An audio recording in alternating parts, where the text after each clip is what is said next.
morning, ladies and gentlemen, and once again, welcome to Chentex Multimedia live stream all the way from Brisbane, streaming directly to your device on this beautiful Friday. And thank God it's Friday, Bal. With all the restrictions over, there are a lot more things that you can do. But first of all, we'll have to look at what would the weather allow you to do. With that, let's welcome Dilraj with the weather update. Good morning everyone. Weather forecast for the rest of today is maximum 25 degree. Brisbane area is mostly sunny with light winds.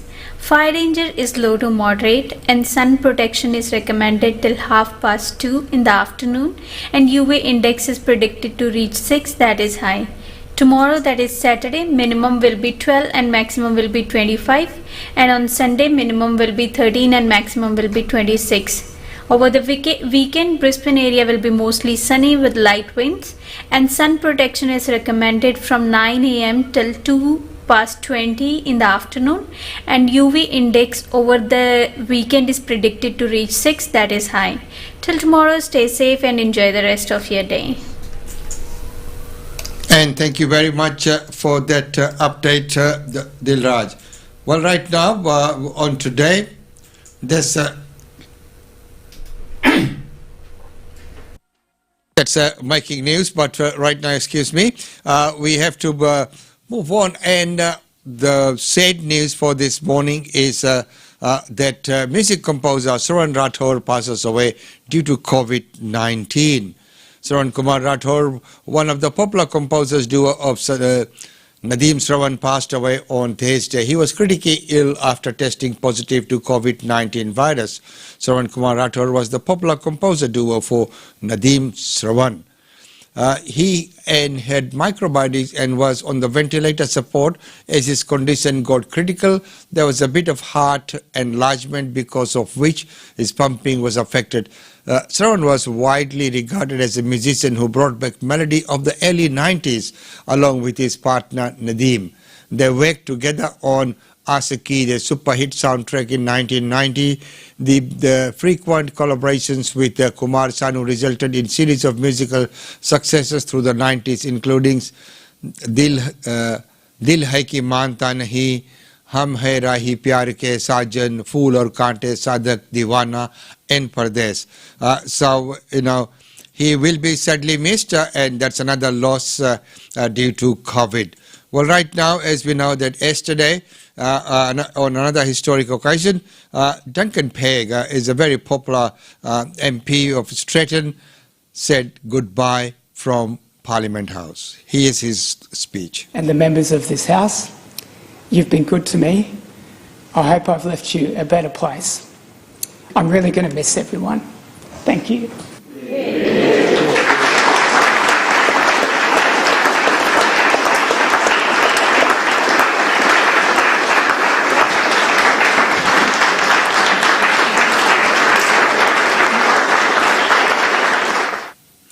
And a fitting standing ovation that he got because he's such a popular, nice and very humble gentleman that he was. And I'll tell you what, because yesterday we welcomed the new Director General for the Taipai Economic Board, and in the Queensland City Hall and Brisbane City Hall, and of course our Lord Mayor made a special mention of Duncan Pegg and his departure due to health reasons from the Parliament. So it is good to see that things like that get bipartisan support. Well, right now, of course, yesterday was the big meeting of the National Cabinet, and let's join our Prime Minister with those very, very important announcements. He also announces the reduction of flights to and from India. It's starting to get chilly out here again. Well, thank you for joining us this afternoon. It's been another very positive and meeting of the National Cabinet today. We've made a lot of progress over the course of this week in putting together the new recalibrated arrangements for the vaccination program, which I'll ask Professor Murphy to speak to. Professor Kelly is available to answer any questions on any of these matters. But let me begin by telling you today, if I could have the first slide, these are today's numbers, just under 1.8 million Australians have now been vaccinated, and I can tell you one of them is my mum. She was vaccinated today. She went down to her GP on the regular Thursday clinic, and she has had her vaccination today. Some 67,591 Australians were vaccinated in that previous 24-hour period, and we're pleased to see that those numbers have been staying in those sort of mid-60,000s each day, and that's good to see. It's also important to note that over half of the vaccinations that have been done in Australia have now been done by our general practitioners. And if I go to the next slide, you can see that since the general practitioners came on board, we've seen the vaccination program reach the levels that it has now of just less than 1.8 million. If I can have the next slide. What you can see now is Australia, which is here, has been steadily moving up the board. We are now at 7 per 100, which puts us ahead of the European Union, ahead of countries like Belgium and France and Italy, and of course countries like New Zealand and Canada at the same time of their vaccination rollout. And I want to say a big thank you to Australians, particularly those aged over 70, including my mum, who have been out there heeding that call to importantly go and ensure that they are getting vaccinated, because that population in particular, aged over 70, is the most vulnerable when it comes to there being any potential outbreak. Today, National Cabinet agreed the following, and I'll ask Professor Murphy to go through this in more detail. Once again, we enforced that Pfizer would be prioritised, the doses available for those under 50 in those 1A and 1B groups. They'll also be prioritised to those in residential aged care facilities and disability care in remote and very remote locations, and for quarantine and those essential frontline workers who are working in those areas which are vaccinated by the states and territories. We also agreed to bring forward for over 50s, so outside 1A and 1B, over 50 Australians.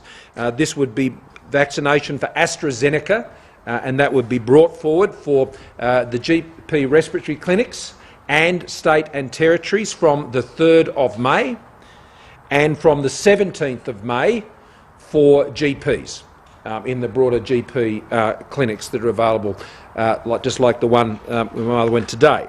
That will give ample time for them to gear up to that. It'll also give more time for those GPs to focus continually on that over 70 population where they're working through very effectively at this time, and we thank them for that. State and territory Pfizer vaccine rollouts, which are currently being done, will also be available to workforce in residential aged care facilities as well as disability care. Now, that's not for disability care residents with highly complex needs. They will continue to be vaccinated through the in-reach services that are provided by the Commonwealth. And once again, National Cabinet affirmed the importance of GPs being the principal way in which we're seeking to vaccinate the country, and the fact they've already done half that job and that is only continuing to grow, I think underscores that. We also considered today another emerging and important issue, and that is dealing with returning Australian residents and citizens from high-risk countries. Now, as time goes on and the pandemic continues to rage, there are countries that are frankly of greater risk than others. And we've seen, in particular, most recently, an increase in the rate of cases in our quarantine system at a state and territory level for arrivals from India. What we've agreed to do, and this particularly relates to the chartered services we're running into the Northern Territory, we will be reducing by some 30% the numbers coming through our chartered services in the months ahead. We will also be limiting the departure exceptions for Australians travelling to high-risk countries, and that the one we're nominating at the moment, and there will be others, and we'll be working through that over the course of the next week to India. So those who may have been going for, sadly, family events such as weddings or, sadly, funerals, these were things that were restricted in Australia. for Australians in this country. So regrettably, there are some exemptions that are provided in these circumstances, and we'll be instructing the Border Force to ensure that only in very urgent circumstances would an exemption be permitted for someone to travel to a high-risk country. To give you an idea about high-risk countries, the United Kingdom, who allows people to enter, have got a list of red list countries that only residents or only citizens can return from. And while we're not adopting that list, that gives you somewhat of an idea of the type of approach we'll be seeking to put in place from those high-risk countries. And the Chief Medical Officer, working with others in DFAT, will be seeking to put a list of high-risk countries in place. We will also be reducing by 30% over the course of this week, and we'll be advising that on a later date, just to flag the reduction in volumes in direct flights from India into Australia. There are only direct flights into Sydney, so that would be a 30% reduction, and we will announce once we're in a position to do so, which shouldn't be before too long, to advise when that will take effect from. We will also be looking to put in place for high-risk countries, and we will work through that over the course of this week coming, an arrangement whereby if you have been in a high-risk country in the previous 14 days before getting on your last point of embarkation to Australia, then you would need to have had a PCR test 72 hours before leaving that last point of embarkation. So if you'd been, this would apply to India. If you had been in India when you had arrived in, say, Kuala Lumpur or Doha or Singapore or someplace like that, that in those countries, and we have to work through the arrangements with officials and others before we put this in place, but in the interest of transparency, what we're saying is that in that last point of embarkation, which would be Doha or Singapore or Kuala Lumpur, you would need to have had a PCR test 72 hours before getting on that plane. That deals with the problem, I should say, the issue that is being addressed in places like South Australia and Western Australia and to a lesser extent Victoria and Queensland, where they don't have direct flights. Now what this will do will ensure that in those places that those seats would then be taken up by other Australian residents and citizens seeking to return who won't be coming from higher risk countries. These are difficult decisions we've had to make, but the increasing risk that we've seen from some countries, we believe necessitates managing that risk in the best way possible, but also maintaining the volumes of those who can come under the cap arrangements we currently have. And with that, I'll pass you over to Professor Murphy. Thanks, Prime Minister. Could I have the next slide, please? So I'm just going to go over the recalibration of the vaccine program. And first, it's important to re-emphasise the principles upon which this recalibration has been undertaken by the states and territories and the Commonwealth officials working very closely over the last week. So the major driver of this is clearly the ATAGI advice in relation to this rare but significant adverse effect with thrombosis with thrombocytopenia, which occurs more commonly in the younger people and for whom the risk-benefit of vaccination is different at different ages. And ATAGI advice, to recall, is that Pfizer is now the preferred vaccine for those under 50. So that means that we really have two vaccines divided by age with some exceptions. A bit like how we have two flu vaccines, one group for 65 and over and one group for under 65. So that has made a big, significant impact on our program as we have previously outlined.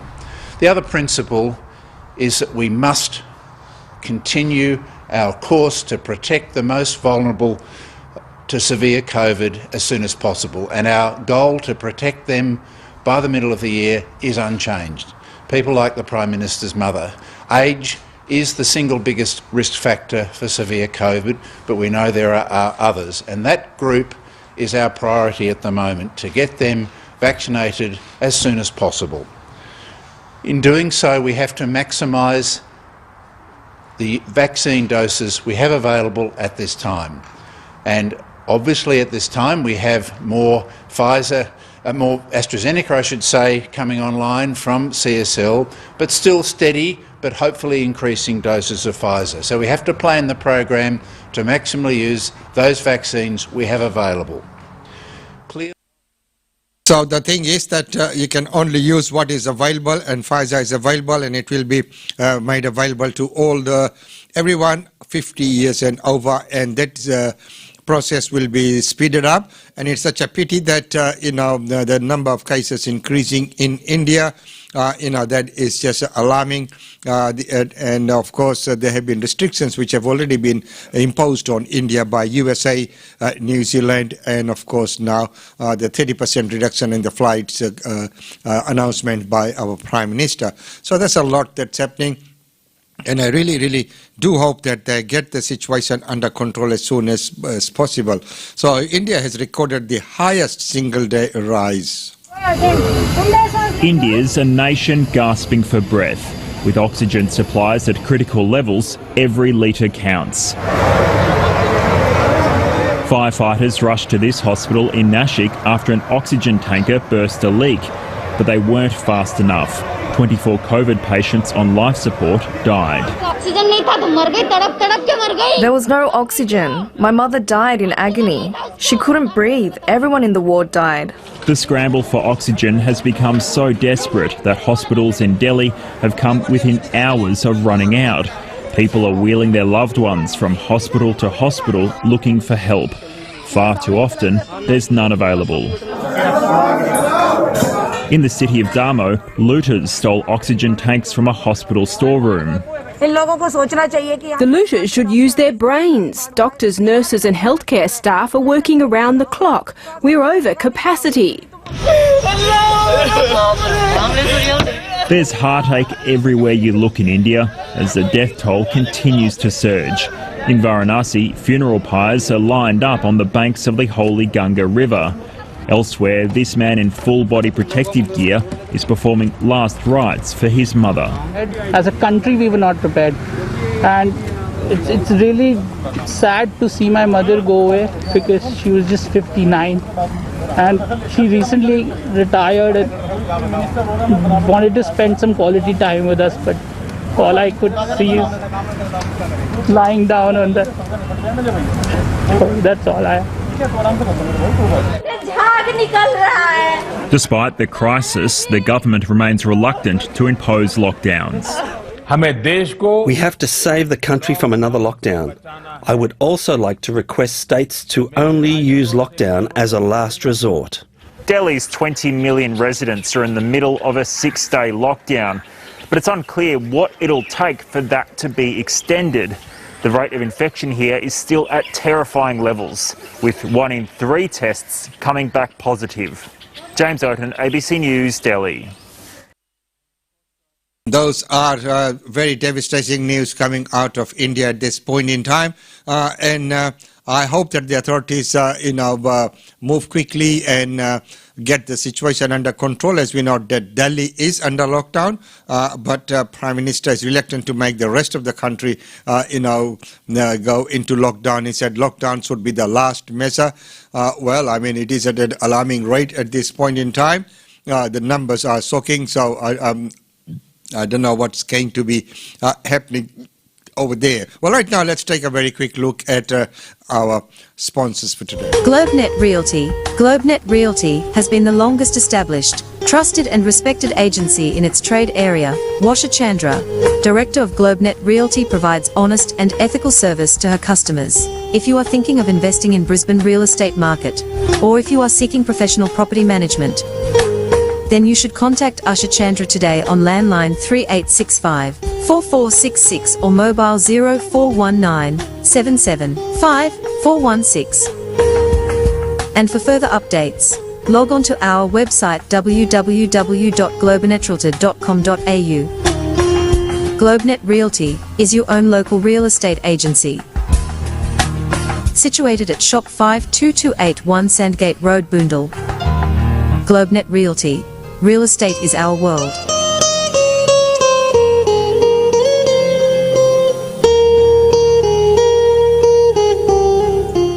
And Real estate is their world. And don't forget that on every Wednesday we bring to you the real estate update with Usa Chandra.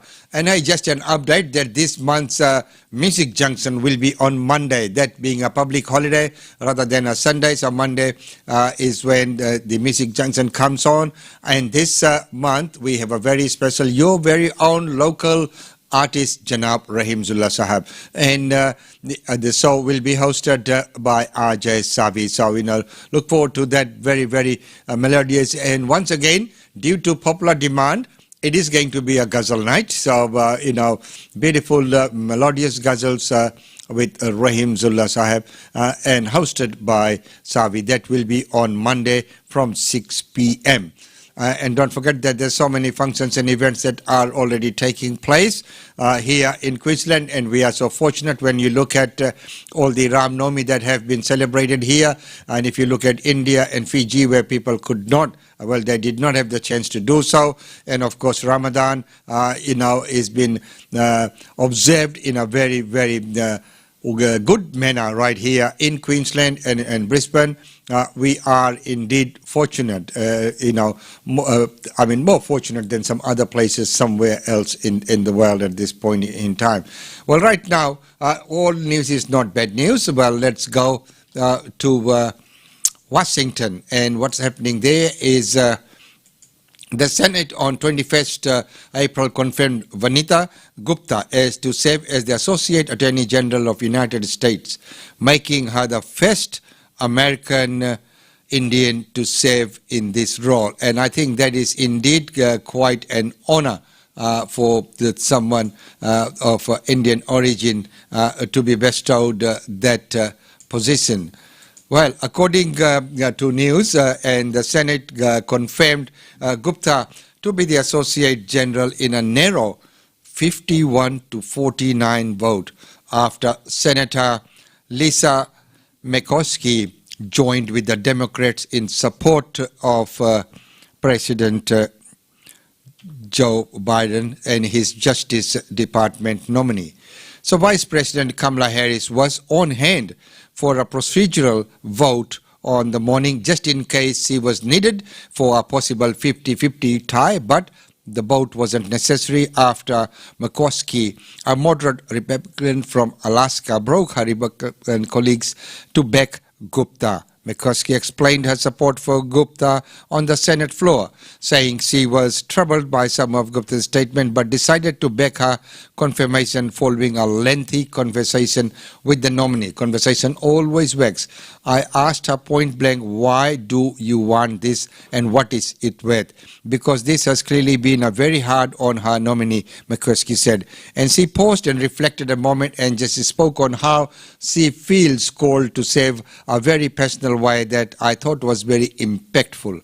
I'm going to give the benefit of the doubt to a woman who I believe has demonstrated throughout her professional career to be deeply committed to the matters of justice, she added.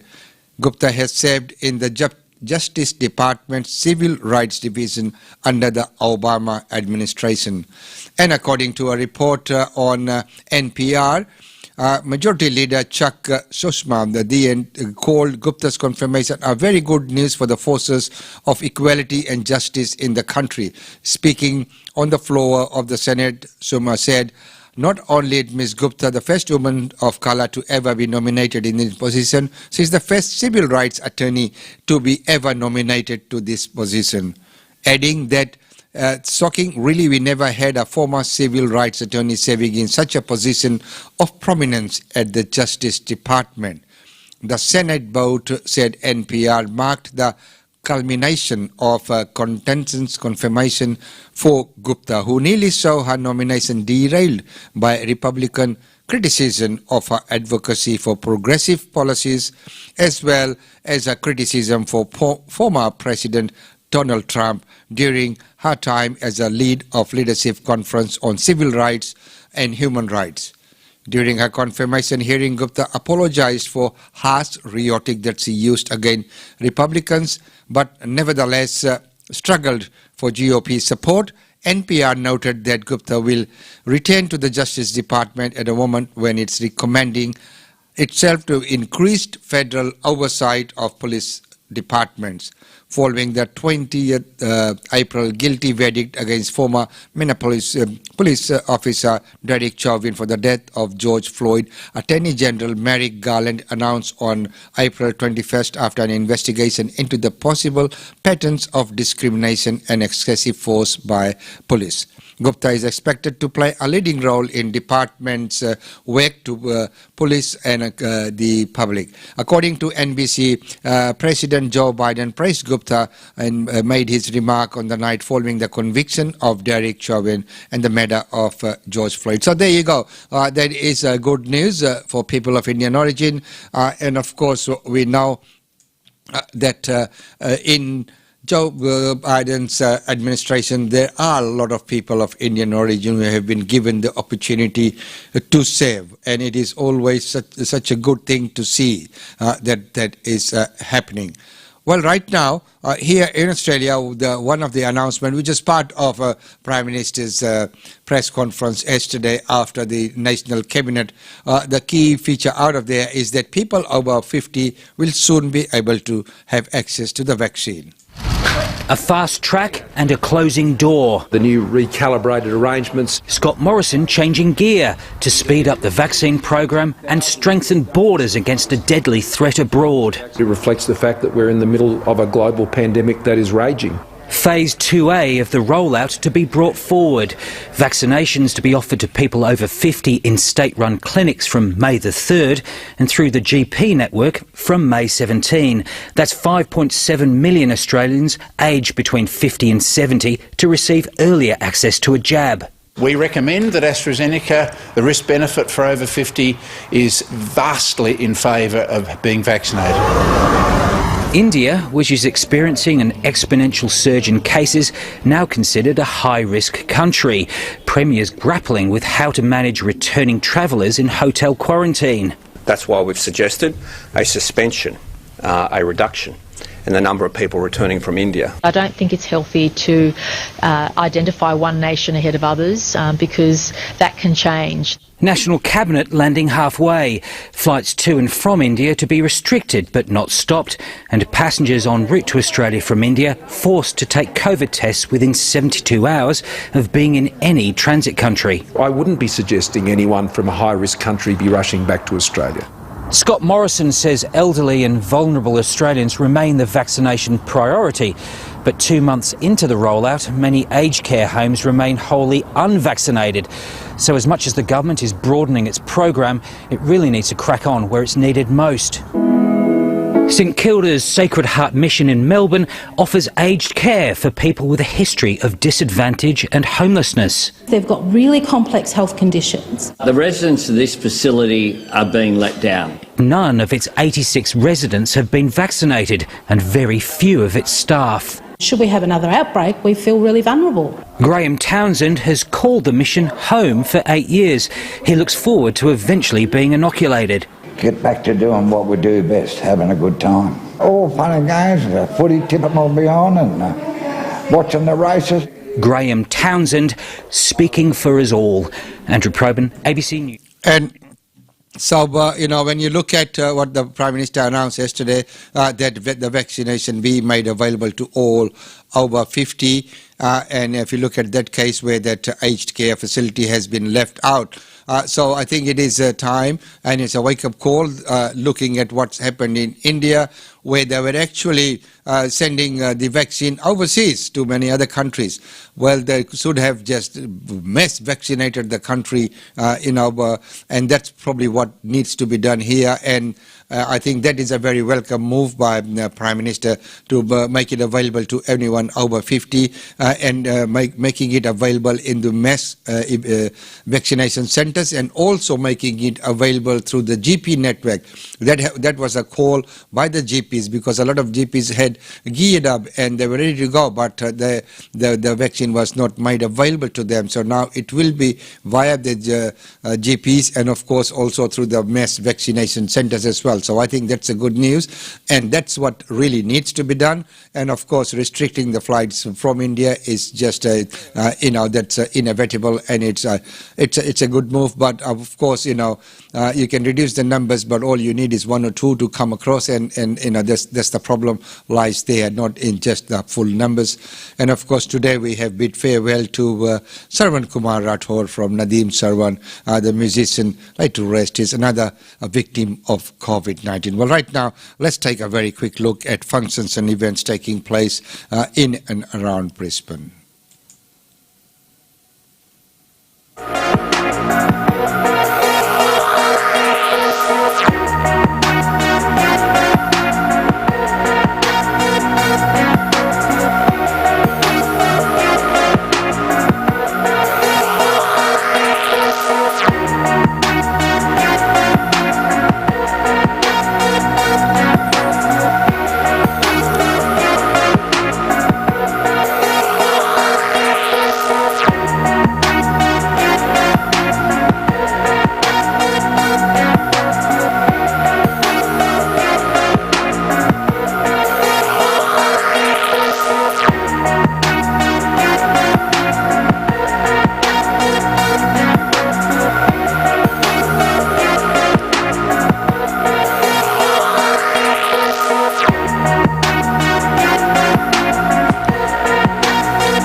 So there are, ladies and gentlemen, up to date with Australian Indian Radio, and of course there's lots that's happening in the weekend. There's the Indonesian festival that's taking place, the musical fundraising dinner organized by Tamil Association of Queensland, that's taking place as well. So there's lots that's happening during the weekend.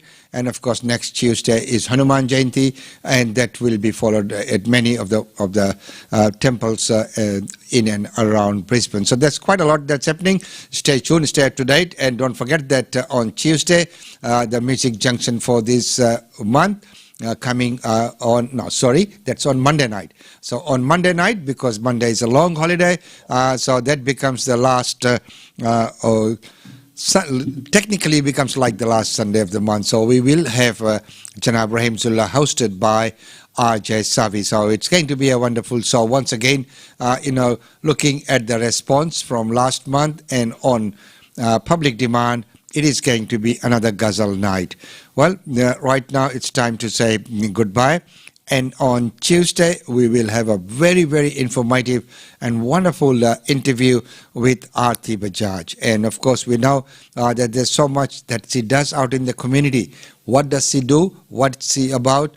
What is she doing? Find out on our Tuesday morning segment. Well, right now it's time to say goodbye. It's been wonderful having your company. Go and enjoy the rest of today. And of course, if you're doing things going in and out about in around Brisbane or Queensland in the weekend, please remain safe. So the safety measures, safety comes first. So regardless of whether the restrictions have been lifted or not, you should always exercise care on your own accord. And of course, be vigilant. And if you see people within your community or your organization, if you're having functions and other things like that, make them aware that, do the right thing. It is in the best interest of everyone. Until tomorrow, it's goodbye from me.